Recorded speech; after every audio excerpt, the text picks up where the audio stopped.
Hi guys, hope you're doing good. Welcome back to my channel. If you're new, I'm Katie and welcome to another bookish adventure.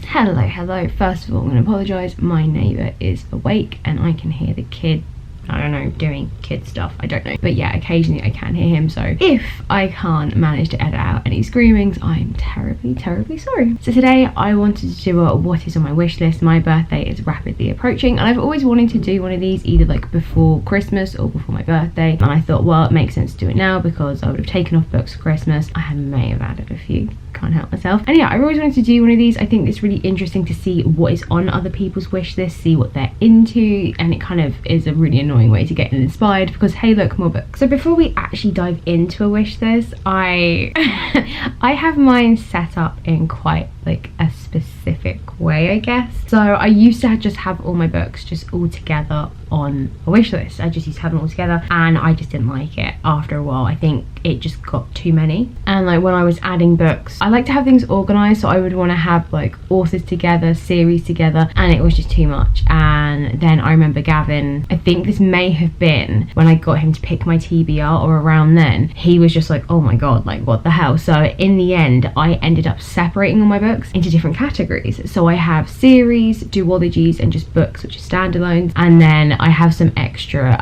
like book lists which are just pretty much I think for myself. Bond series, it is also the Hitchhiker's Guide to the Galaxy, Terry Pratchett. I've got a classics one, so some of them I do like to keep separate, and in addition to keeping them separate like some sort of crazy person, I also number the books as well. I started doing this a while ago because someone just bought a book off my wish list and it was like the second or third in the series and I hadn't even gotten the first yet, or I think I hadn't even read the first, let alone had the second. It made sense, and then especially when Gavin then had to pick and go through like books that I like to read, it made sense that I had book one, and so he didn't just go, this one looks good, and I'm like, cool, that's the third book in a series, but thank you babe. So yeah, I like to have my books separated and I like to have them numbered, book 1, 2 and 3, just so people know what they're buying because it's helpful. So I'm going to go through the list and I'm just going to pick a couple of each list just to kind of see what is on there. So let us go to Duology first, as that's what's at the top. Recently I have added A Song of Wraith and Ruin. Actually that book I discovered ages ago and I assumed it was already on my wish list, but I didn't. That is the really interesting and fun one which I discovered maybe I think 2020, and it is about two people who go to the same solstice festival and neither realize that they are trying to assassinate the other. Malik is trying to escape where he lives and trying to provide a better life for his sisters, and in order to do that it means he has to kill someone, and that someone is also trying to kill him. That someone is Karina, and her mother has just been assassinated and kind of the court is threatening mutiny, and so her clever idea is to resurrect her mother. Not the best idea.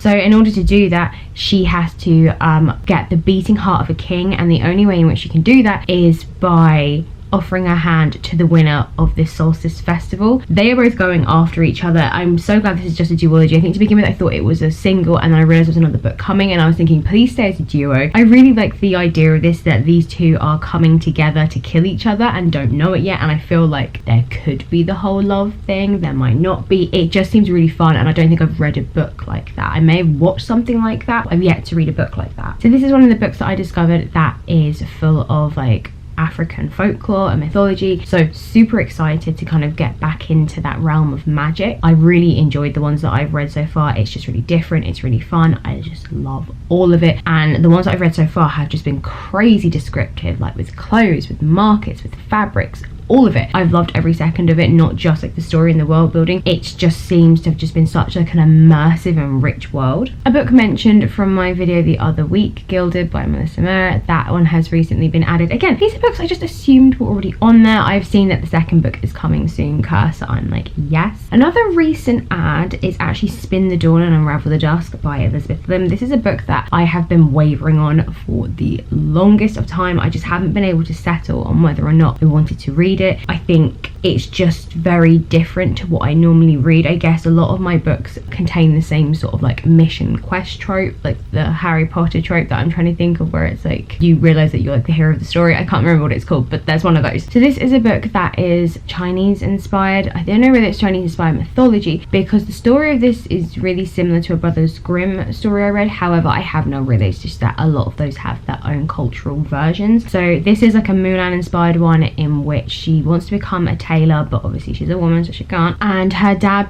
is summoned to go make these wedding gowns for the emperor's like bride-to-be, someone's bride-to-be. And basically, like Mulan, her dad is like ailing, so she goes in his place disguised as a man, and basically, yeah, it is a competition to make these 3 gowns. One is like the sun, the moon and the stars, and I'm sure I've read numerous, I'm so sorry, Brothers Grimm books which are the same sort of thing, where like at night they like spin and make this magical dress, in the morning it's like that. I like the idea of this whole world that can be opened. I just think what kind of made me think, I don't know why I want to read this, is that it's just about a tailor. I think I'm so used to it being like end of the world, saving people, that I was just a bit like, but I want to try and step out my comfort zone. I want to read something different. I've seen a lot of love for it, so I know that it should be a good read. I just, yeah, I don't know if it's like if I'm explaining myself right, but it is just I don't really get it. It's just like about a seamstress competition.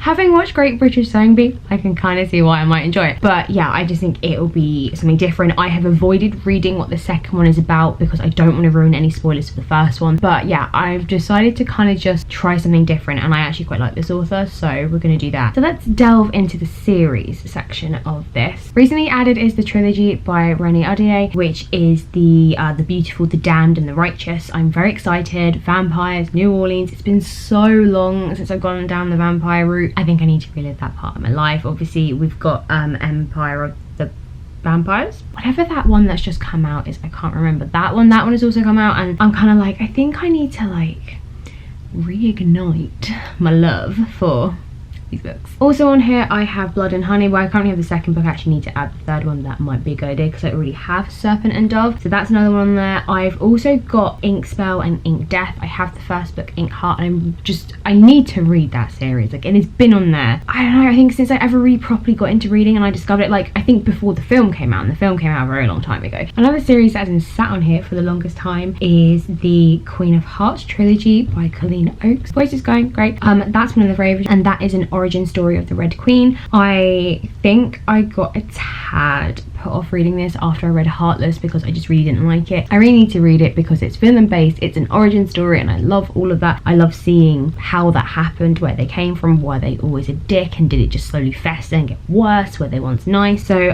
this one does kind of seem a little bit similar to Heartless in the sense of, you know, she wants to reign with the boy that she loves, but she also doesn't want to disappoint her family. So I'm interested in that. But she is actually, yes, Dinah, she's already a princess. So whereas in Heartless, Catherine married into it and was kind of like, you know, look here, take my daughter. This one is, it's inevitable that she will become this way, but there is a darkness that is brewing in Wonderland, so I'm guessing that could be what corrupts her. There is also betrayal, and my throat is breaking. Wonderful. I also have Shadow of the Fox trilogy on here by Julie Kagawa, and that's been on here for a while. I remember seeing that during the circuit on Bookstagram. I thought, oh, and I didn't make the connection that it was the same one who had done the Blood of Eden trilogy, and I absolutely love that. Another really great vampire one I would really recommend. I'm currently listening to her Talon series. Not so sure, but I've seen a lot of love for this. I know she's also done the Iron Fae, so I want to kind of just, if I don't enjoy Talon, I definitely still want to try this one because I loved the Blood of Eden one. It was just brilliant. So this is a story about a missing scroll that every millennium people go hunting for it, and I think if you either assemble the scroll, basically you can wake up a dragon and you can ask for a wish. So this is going to follow one of the characters who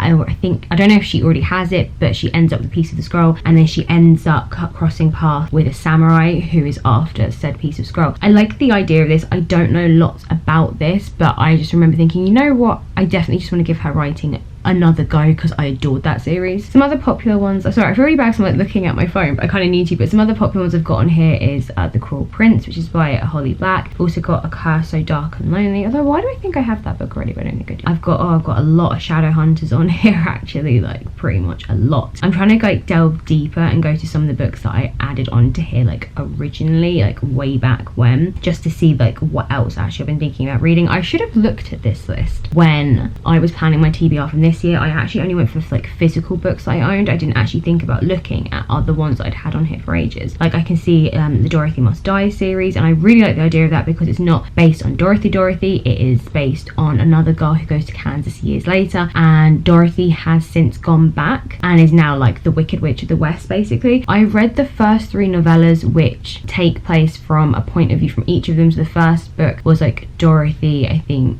Dorothy like the Wizard and Glinda, and then the second book was the Tin Man, the Scarecrow and the Lion. It was just really interesting because you now see that there is a lot of ulterior motives. So in Dorothy's case, you see what happens when she goes back home, how she wants to go back, what happens when she goes back, and yeah, Dorothy's kind of put across as this kind of awful person, and I guess no one believes her, which I guess would roll you up, and she wants to give Aunt Em and Uncle Henry a better life, and she's basically gone from this amazing land to back to poverty. And then with Glinda, you just learn a whole other thing about her, and it's like, oh, with the wizard you learn how he became the wizard, I guess is the best way. So what happened when after, I think it takes place from when him and Dorothy go to set sail to return to Kansas, and obviously she falls out the basket, and oh, it's so good. And then it's very interesting with our trio because it is that kind of blind, is it a blind loyalty, like what is it that just lets them stand by whilst Dorothy's doing all these awful things. So yeah, I actually really do recommend the novellas. I found them really interesting. I've still got one more to go, which is based on some other characters from the actual original series that don't feature in like the well-known one, so I really need to actually get back on and read those. I really wanted to read it because I really wanted to have that prequel story, because the books are from this new character Amy who goes to Kansas, so that I think reading the prequels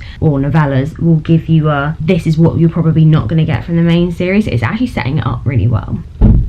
I don't know what that was. And then as for just single books on here, recently added is Little Thieves by Margaret Owen, which is a book to talk about last week. I've also got Sassy on here. Sassy's actually been on here for quite a while, or at least like in my mental TBR, I think. But actually, oh no, yeah, item added 2018. Yes, it's been on here a while. I've also got The Year of the Witching by Alexis Henson. This is a book that I've discovered back in 2020, and it is that era of hunting for witches, you know, that super fun era. So this is a story about a girl whose existence isn't great, and I'm guessing that is because she is mixed race, is my assumption. I mean, this has come from a black author, and I know that that is like part of it. So it means the opening bits was whose very existence is blasphemy, so that's what I'm going with. And her family have kind of been disgraced, I think, because of this. So she tries to, you know, do her best to be that devout, submissive daughter and all that horrible stuff. And there is this woods that surrounds them, and it is not exactly forbidden, but it is known that spooky wrongdoings go in there. And she ends up going in there, and in this forest the spirits bestow her with a gift, and it's the diary from her dead mother. And in this she basically discovers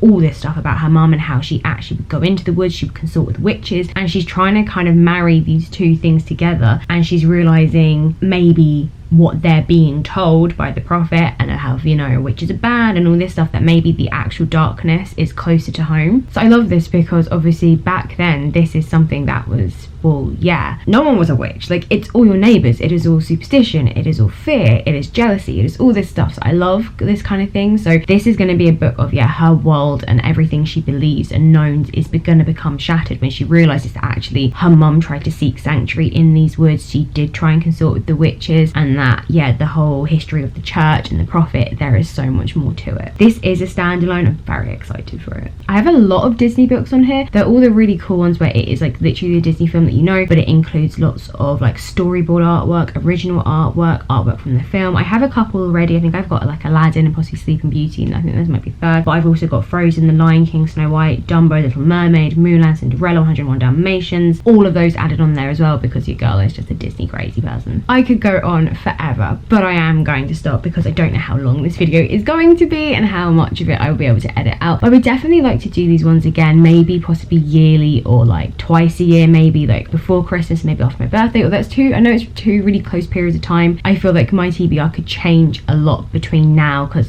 it's like February and Christmas, so what could have been added, what could have been taken away. But I'll see. I will maybe try and figure out 2 good times to try and do it. That's if you guys enjoy this video. But yeah, I will try and if I can figure out how to leave the link to my wish list below, so you can actually see everything that is on it, see if you can get inspired by it, and if you think, oh yeah, that looks really fun, or oh, I've never heard of that, that looks super old, that could be different and interesting. I just think looking at other people's wish lists, I think it's just really cool. So as always, hit the like button if you want to do that, and obviously comment below what is on your wish list. Tell me some of the top books. Are you like me? Do you like to have it all organized, or is it all just like thrown on in there all together? I hope you have a great rest of your day, and I hope you have a great week, and I'll see you in the next one.